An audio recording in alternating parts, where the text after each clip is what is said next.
Over the weekend, a pivotal meeting took place in Bulawayo between war veterans and Gift Osalo Siziva, a close associate to opposition leader Advocate Nelson Chamisa. Aiwa zvachizoendwa manje takuona kuti aiwa war veterans aya vakuasoseta nema-real change leaders havachasoseti nemutungamiri wenyika kana ne-the regime. Sanapinda mashoko anobuda panapa tiona aiwa Osalo Siziva anowa ne-meeting nema-veterans anoti wasubscribe oleko turn on the bell eko timina nomwe gomuchinzini. The meeting underscores a growing discontent among war veterans with President Mnangagwa's administration. Siziva took to Facebook to share details about the significant encounter, stating, "This afternoon, I had the privilege of meeting with Petros Vanda, Secretary General of ZPRA Veterans Association, and Pastor Willie Magwizi, the national spokesperson.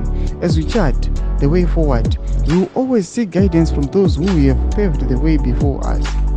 The sentiments of frustration with Mnangagwa's government were palpable during the meeting. War veterans who played a crucial role in the liberation struggle have been increasingly vocal about their dissatisfaction with the current administration's policies and handling of national issues.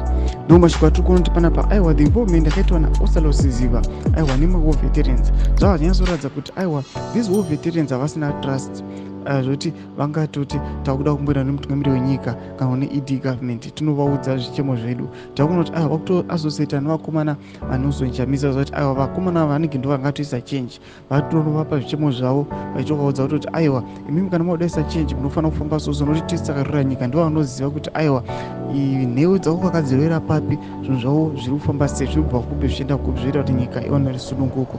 Tiudza mafungiro enyu muri kudii pamusoro pemashoko avo ari kubuda nyoko panapa. Mina comment section medu, subscribe or like and turn on the bell icon.